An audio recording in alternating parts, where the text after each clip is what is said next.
Well, let's get started. Today, basically, we have a couple things to cover. Number one, I want to get a conversation going about that hierarchy, organizational hierarchy video.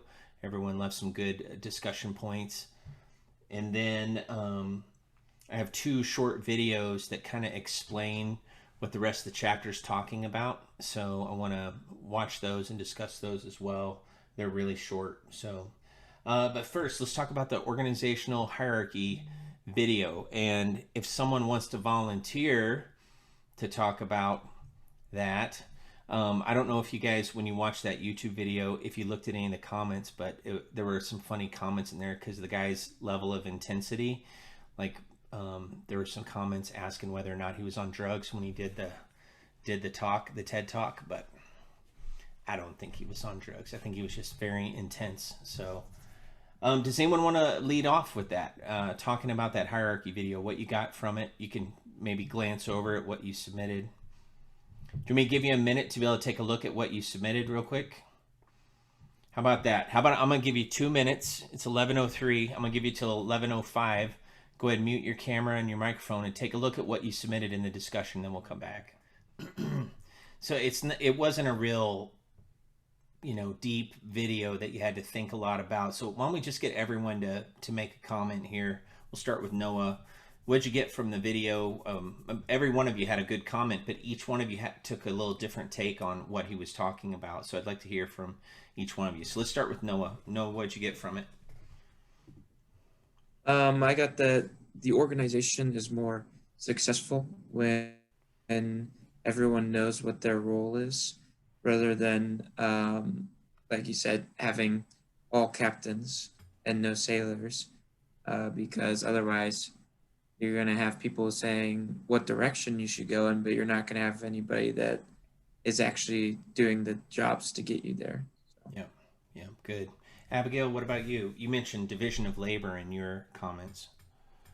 Yeah, I thought it was interesting that was something that he talked about in the video, just how the reason that you go to work at a specific place is because of how they divide the labors, because you want a specific position within that company. And so the concept, like, we get so caught up in like, oh, well, if you're at the bottom of the totem pole, you got to get up because, nobody wants to stay at the bottom. But the people at the bottom are still doing something that is essential to the company. And without that division, the company's not going to succeed. Yeah, excellent. What about you, Rebecca? Mine was just that I like that he pointed out that everyone, kind of like Abigail was saying, is very essential for the company. I know where I worked, they didn't act really like they viewed it that way, so it caused a lot of division with the employees, like, oh, I want to be the top seller and I want to be the key holder, and then they would get mad at each other and all that stuff. So just acknowledging that they're all important positions. Yeah. So you can see how an organization could create, in an attempt to create some type of positive competition environment, they can end up messing up this whole division of labor, where people don't realize that every single employee is valuable. In an effort to ramp up competition, they end up diminishing some people's contributions. So, all right, Kaylin, what about you?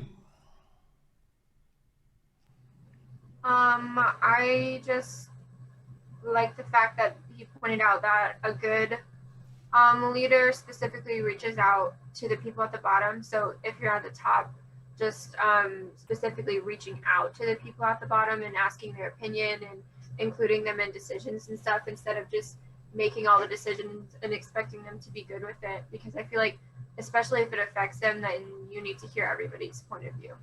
Yeah. And having been in a leadership position where you're kind of one of the top decision makers, it's sometimes you can get a little impatient because you feel like, if I slow down and ask people that are at kind of down in the trenches what they think about everything, it's going to slow everything down. And I know best, that's how I got to this position. And you can end up suffering from what they call the ivory tower syndrome, where you think that everything from your perspective is the right decision. And obviously, that kind of erodes some of the trust within the structure. So Jared, what about you? The discussion about the structure of leadership made me wonder why everybody is trying to have a higher position, or why is everybody trying to work at the top? It has to be out of motivation for either power or money, unless they really just desire the qualities that that position carries with it. Because, like Noah brought up, with all captains and no sailors, the organization doesn't work. And sometimes a lot of people don't realize the responsibilities that those leadership positions carry with it. So I know that Rebecca mentioned that some people were just trying to be the key holders, other people were trying to be the top sellers. I understand, the top seller probably comes along, it probably brings along with it a satisfaction of a job well done. But a key holder, I mean, that's just a position. That's more responsibility. So I know everybody's brought up really good points, but the question that came up for me that I think, hasn't probably been mentioned yet is just, why do people want to scrape it to the top instead of, hunkering down and focusing on the position that they have? Yeah. Yeah, I think in our Western culture, it's almost implied that if you're not constantly striving to get a higher level of leadership, that you're a slacker or something, or that you're satisfied with less than your best. And I think some of that is just a cultural influence. It's not necessarily accurate. You can be a faithful, employee, faithful team member at any level. Not everyone is going to get to the leadership position. Matter of fact, a lot of people, what happens is they find themselves getting promoted to leadership positions because of how long they've been somewhere, or because of how well they do their job. And then they end up hating the leadership position because it takes them away from the thing that they actually enjoy doing. I had a friend that was he was our computer technician for our organization, and we offered to make him the network administrator, and he turned it down, and I couldn't believe it. But when I asked him why, he said, well, I like what I actually do. I like fixing computers and hooking things up. I don't want to deal with payroll and employee issues and management and sitting in meetings. And that was a pretty honest assessment of himself and where he's at and what he wants to do with his life. And so I think we probably need more of that kind of honesty, and more people that are willing to just get in there and work hard. And if promotion comes, you look at that as something that comes from the Lord. So that's good. Max, what about you? I thought it was interesting how he pointed out that the very thing that is used to help, like it was mentioned before, division of labor, that is used to help in efficiency can contribute to inefficiency when people are just viewing that hierarchy as a ladder to climb. So if everyone is just trying to go to the next level, they're not focused on the goal of the organization. They're focused on how can I increase my prestige or get better pay. And to kind of speak to Jared's question as to why people do that, he mentioned that a little bit in the video, if I recall correctly, that people want to be a part of like the decision-making process, and they want that validation. And so that's also kind of what he recommended to have the hierarchy work well and efficiently, is to, even the people down at the bottom, is to include them in parts of like decision making, and then also have that validation of like encouragement of like, hey, you're doing a good job. Your position is important, even though it's at the bottom. Yeah, great. Emmy, what about you? I actually forgot to leave a comment on the video, but I think one thing that is important is that each person doesn't like participate in their job on their own agenda, because when you're working for that promotion or just to get a higher pay raise and everything, you're focused on yourself, then you're not going to be working for the betterment of the company. So you have to be able to accept the role that you're in, whether or not you're satisfied in being in a small role, or if you're just stressed out in being in a large role. It's important to do the jobs that you have to the best of your ability in order to push the company forward rather than to push yourself forward. Yeah, great.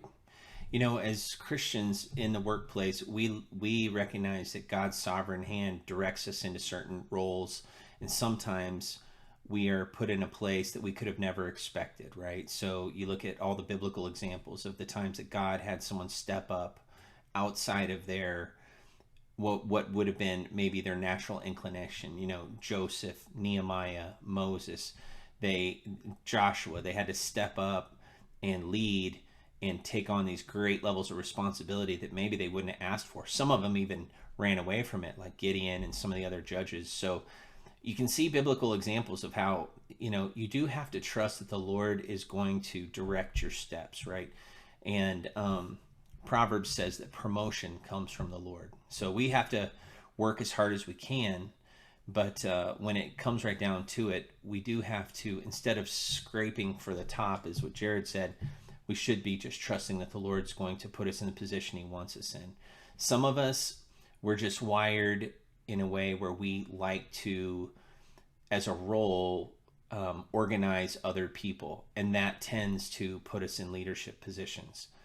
Or some of us, we don't mind the stress that comes with dealing with people problems, and so that puts us into managerial positions. But if you're not wired that way, it doesn't mean you're less of a worker or you don't have a good testimony. Think about the average school. There's let's say it's a school of 1,000. You might have 3 principals, maybe an administrator. You have, you know, head teachers that are over, you know, maybe 2 or 3 other teachers or grade levels. But the majority of the school is full of just people that just teach their class every day.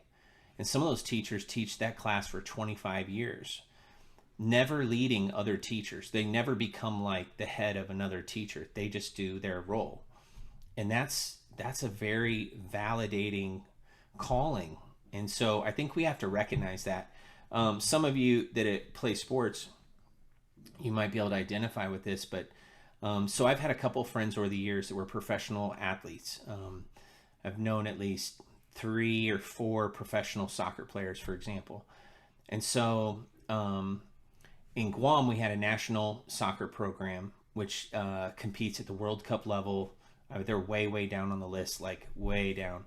But they do get to compete at the World Cup level. And then some of them also go and play, like, you know, professional soccer, different leagues, whether it's MLS or a couple of them have played in Europe. And one of the guys that was a friend of mine, he had been the star captain, leader of all the teams he had ever played on his whole life. Then he went to college and he was a star and a captain and was able to play the position he had always played. Then he went to try out for a pro team and they put him in a whole different position, and he wasn't a leader, and he was just expected to contribute at the level he was inserted into the team.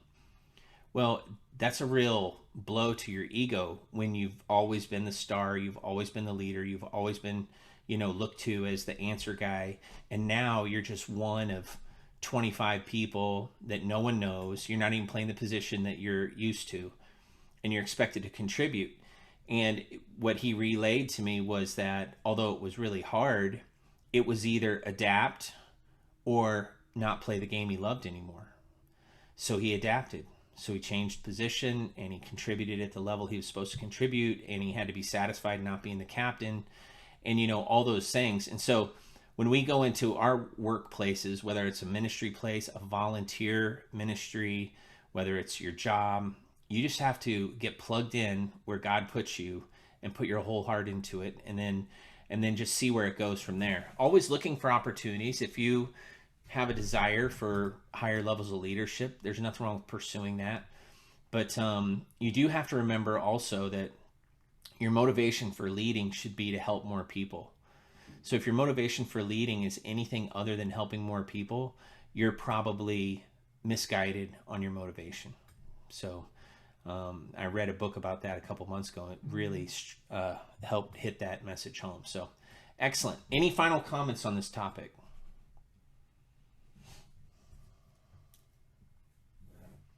Okay, well, great. Good discussion. It's a good start. What I'm going to do is we're going to watch 2 very short videos, and I'm going to do, I don't know if I did it for this class the other day, but I'm going to put the link to the first video into the chat window here, because I think that's going to give us the best experience for watching this video, because then you can just watch it. So let's see here. Can you guys see that YouTube link, 7.5 types of organizations? Okay, so you can mute your camera and your audio and watch the video and then come right back.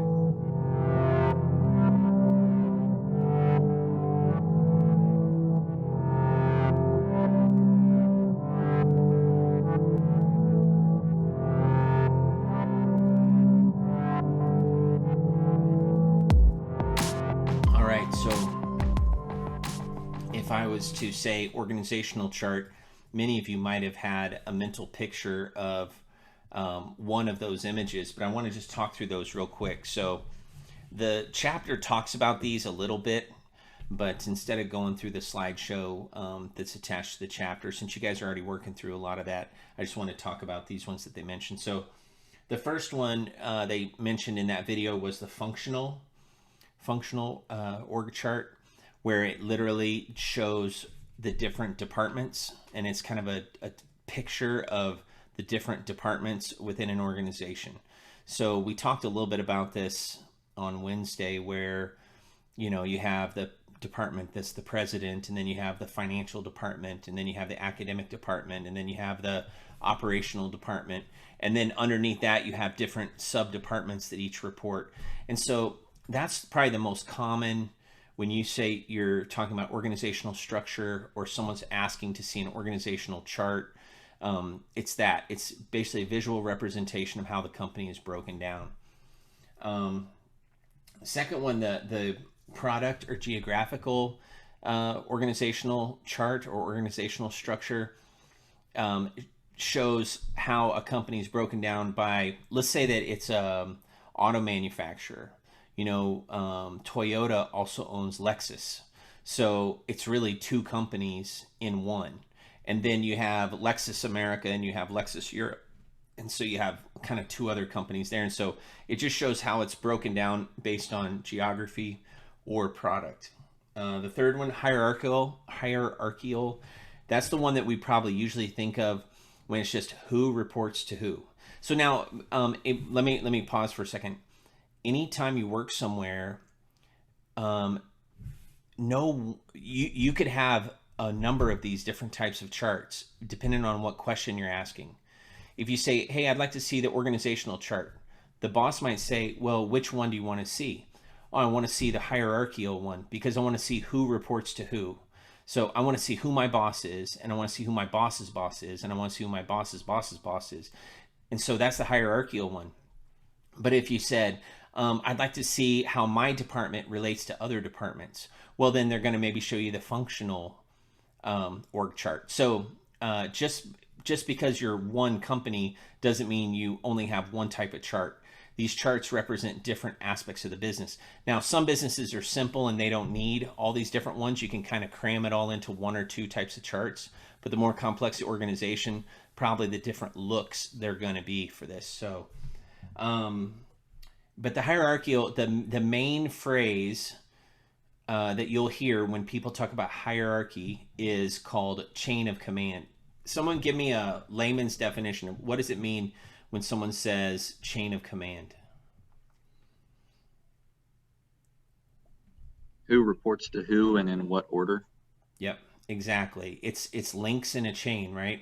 And the reason that term goes way back to the military, command structure, that's people giving the orders, and the chain is one link to the next. There's a direct link. And what you don't do in most organizations is ever jump over a link. You always only go to the next link up. That's the most common approved practices. So chain of command, hierarchy. The next one, flat. Now this is a popular concept in organizations, and sometimes, like if you have a ministry, family-run business, something maybe that's a little more innovative, you can experiment a little bit and you can have a flat organizational chart as opposed to a hierarchical organizational chart. Now, this one, so as we talk about these different types of structures, right? So some of these, one organization can have a functional chart. They can also have a hierarchical chart. They could have a product or geographical chart, but they can't have a flat chart and a hierarchical chart. Usually, a flat organizational chart indicates that the business is structured in a way that they want less layers of bureaucracy between the top leaders and the workers.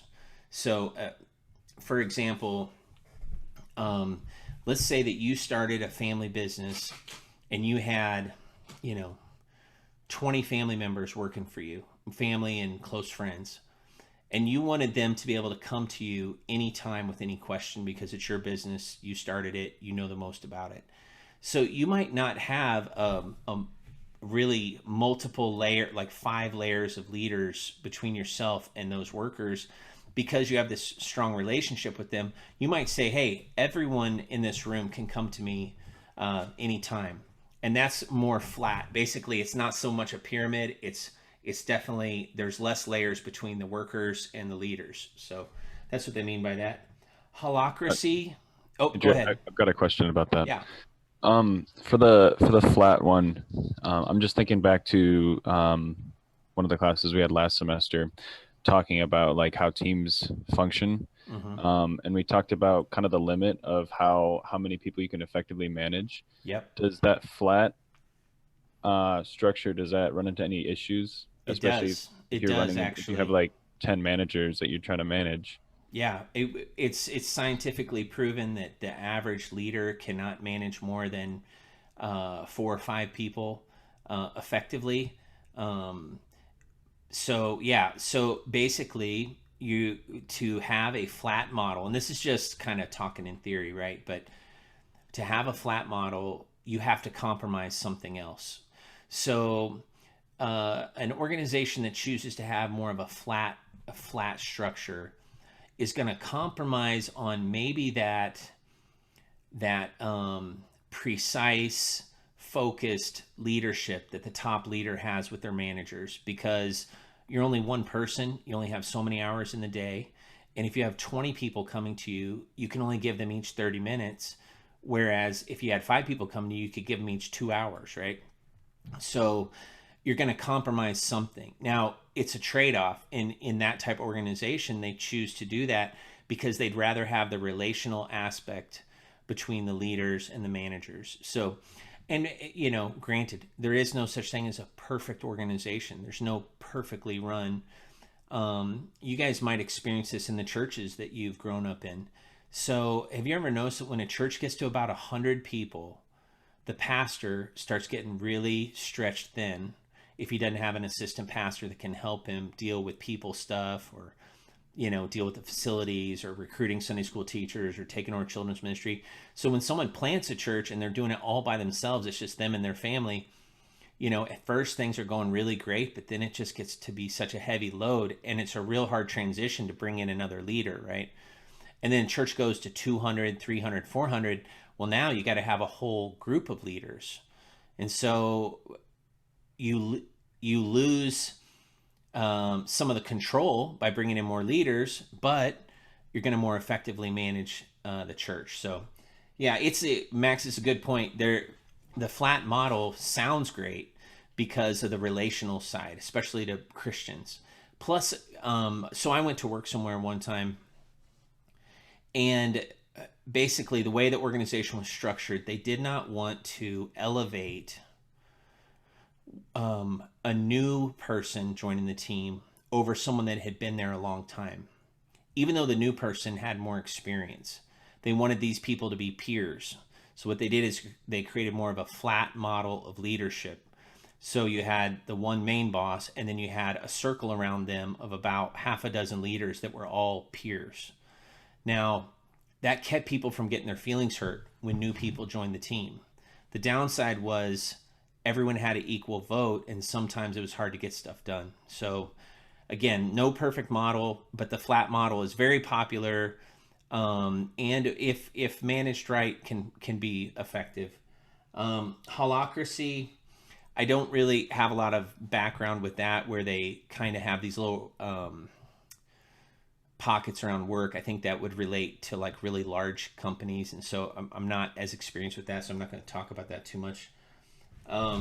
Matrix, when we talked about project management, Last semester in Leadership Toolbox, we talk a little bit about the matrix style of organizations, the way they're structured, where you're pulled together from different areas. So you might have, of course, a company has a hierarchy, but then let's say there's a specific project that they need someone. So they need one person from the athletic department, and they need one person from academics, and they need one person from dining services, and they need one person from student life, and they need someone from admin. So there's kind of a little micro structure of these different people with different expertise coming together to work on a project. So that's a matrix. And then tribes and squads is kind of very similar to that as well. So when you go to work different places, you're going to see each place is structured a little different. That's a good thing. And you never have to be frustrated that you go into somewhere and then they do things a little differently, because everywhere has to work out what works best for them. And sometimes it's based on the personality of the leader themselves as well. So, okay. So that's the 7.5 types of organizational structures. That's not exactly right out of your chapter, but it gives you a good overview and also helps you understand when you're talking about it. Sometimes you have to define what you're asking for. So if you go to work at Kohl's and you ask your boss, hey, can I see the organizational structure of Kohl's? You're going to have to be a little more specific, because that's not enough information for them to tell you, what you're looking for. So, whereas, like, if you go over to the dining hall and you ask Mr. Waltersdorf, he probably has a specific flow chart that shows exactly who's over who, what areas of responsibility they have, things like that. So, and some people are given more towards this, whereas other places are a little more fluid. They don't mind keeping it a little bit flexible and fuzzy. But even in that hierarchy video, people get frustrated when they don't know what's going on. So, any final comments on this before we move on?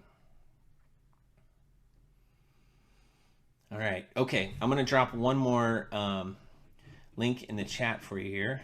Stand by. This is a very short video as well.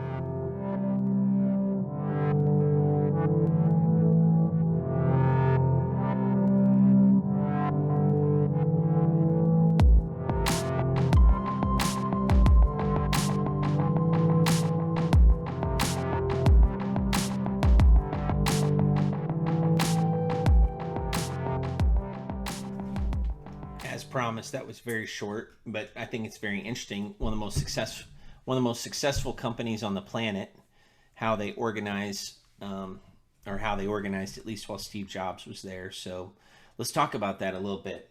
So let's just go around the room here. What is the value of being organized like a startup, from what, based on what Steve Jobs said about his own organization, Apple?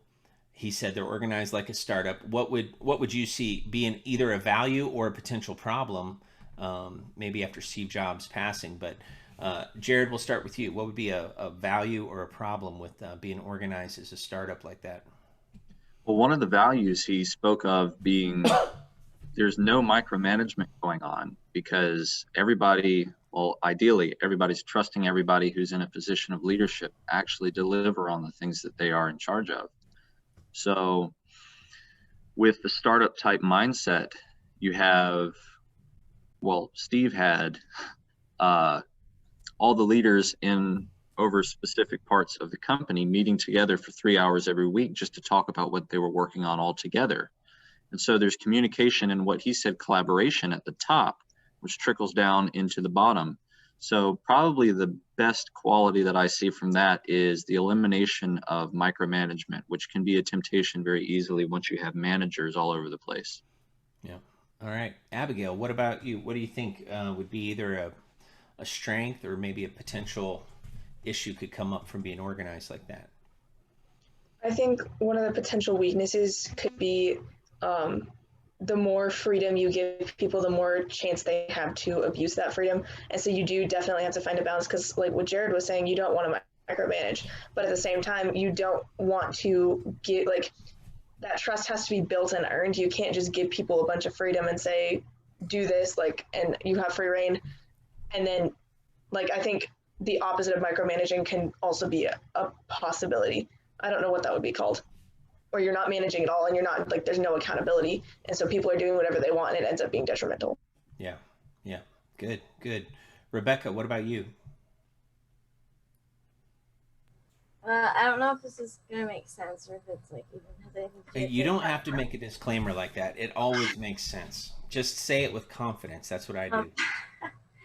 I feel like a good thing about it would be like as an employee under someone like that, I would always have direction. I would know who to go to, and they would always like have something specific for me to do.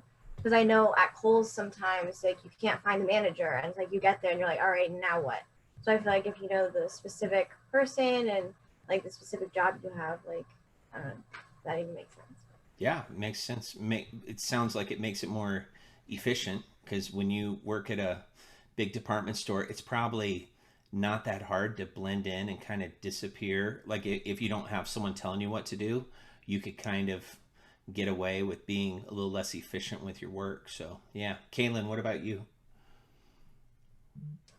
I think a weakness that I could see in that would just be if you only have one person working on, you said like iPhone software, and you only have one person instead of a team. I think you could maybe be missing out on some other ideas and stuff, because even if you're meeting for 3 hours a week, that's great. But if, you know, this person doesn't know anything about iPhone software, they're not going to have a lot to contribute to. So I don't know. I just think that maybe having a couple more people in one area that could be a help. But I mean, that's not the structure. That's how they choose to do it. But that's a weakness I could see. Yeah. Emmy, what do you think?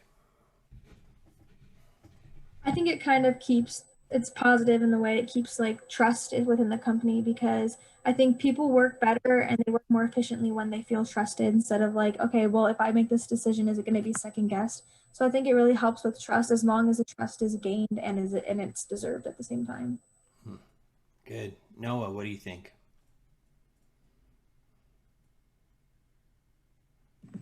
Well, it sounds like from what he was saying that there's plenty of collaboration, from the way that they are set up, and so it really just helps with opening up communication with everybody. Yeah.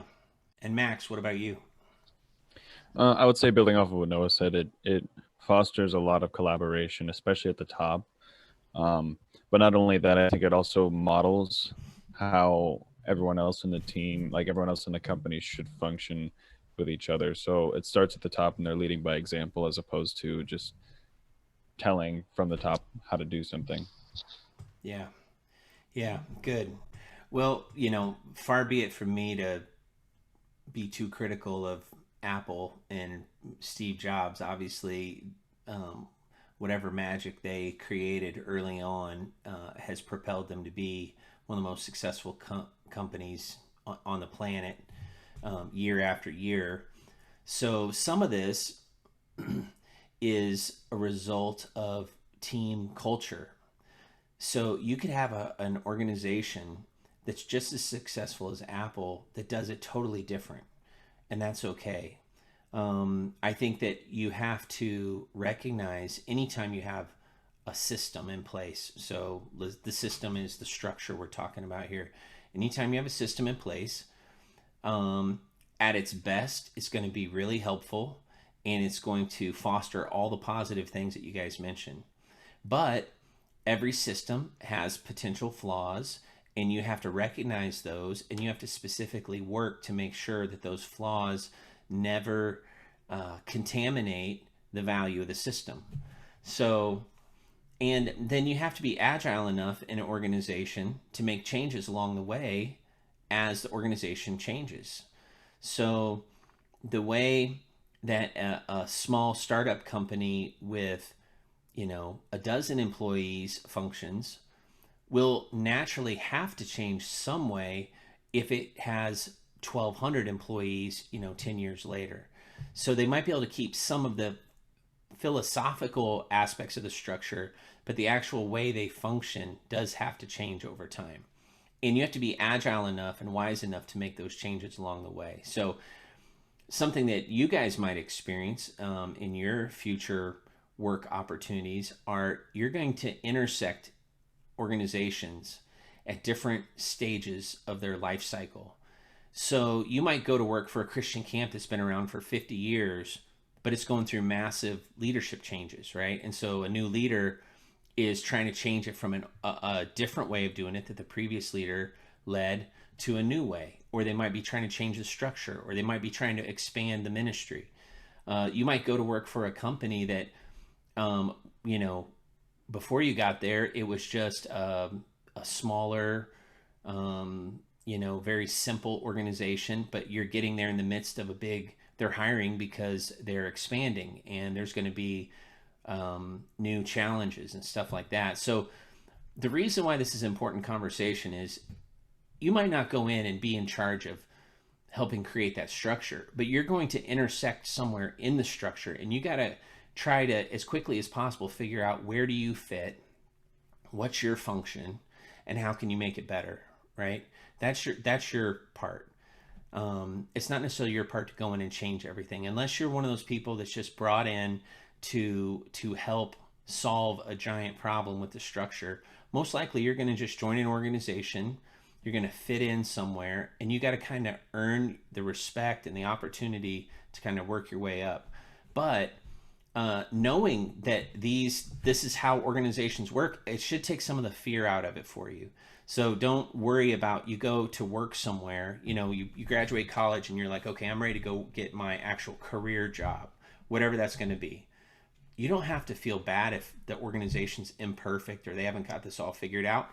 God might have put you there so that you can kind of help it get better.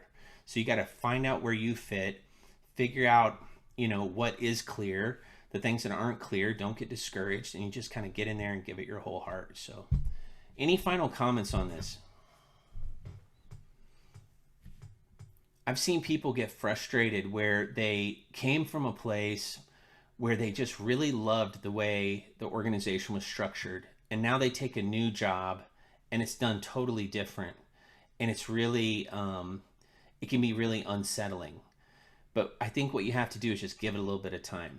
If you go to work somewhere and it's run different than the last place you worked, so like I know Emmy, for example, because she likes camps, right? So she's worked in Christian camp, and so let's say that she went from working at Camp Joy to going and working at Camp, you know, the Wilds.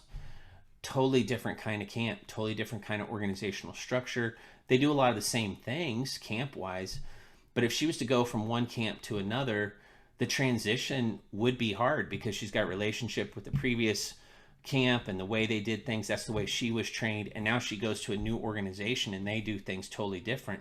It'd be like going from Faith to Bob Jones University. Similar mission, but quite different in the way they do things. And so you have to be patient with yourself and with the organization when you go in somewhere, and you can't go in expecting it to be exactly what you know, maybe what you've experienced other places. So, but you might be able to bring some of that experience to the table and help the new organization, you know, as you can. So any final comments on this? All right, I'm gonna let you guys go a couple minutes early so I can get ready for my next class. But good conversation, guys, really good, and good job on the discussions as well, and staying up on the work. Appreciate you guys being flexible. I know because of me being out, you've had to do a little extra through the My Lab with the, I think I added in the dynamic study modules for last week and this week, and that's a little extra work, but that's to kind of offset missing class. So if you ever get behind on an assignment, all you got to do is just shoot me an email and I'll open up the due date for you. So I have to put the due dates on there, or else you wouldn't know what pace you're supposed to be keeping up with the work. So there's always going to be due dates on there, and the assignments do lock, but I can unlock them if you just let me know if you're missing one or whatever. So don't be like, oh man, I never did that assignment and now I'm going to get a 0 in that. If you want to go back and do it, all you got to do is email me and I'll open the due date. Everyone else will see that the due date just got extended because I can't open it just for one person, so I just open it for everybody. But I'm trying to keep the due dates on there just so you know what pace, so you don't get to the end of the semester and you have like 50 assignments you haven't done yet. This helps keep you on track and kind of keeps us moving. So, all right. I should be, Lord willing, if I'm feeling better, I'll be physically in class on Monday. So that's my goal, is to be there. I still have a cough, So, and I'm still kind of weak, which hard to admit, but I am. So, but Lord willing, I'll be there Monday, and we'll be back to more of a normal type class environment. Okay. All right. Okay. You guys have a great weekend. I might see a few of you in my next class here, but if I don't, have a great homecoming weekend, and we'll see you on Monday. Bye.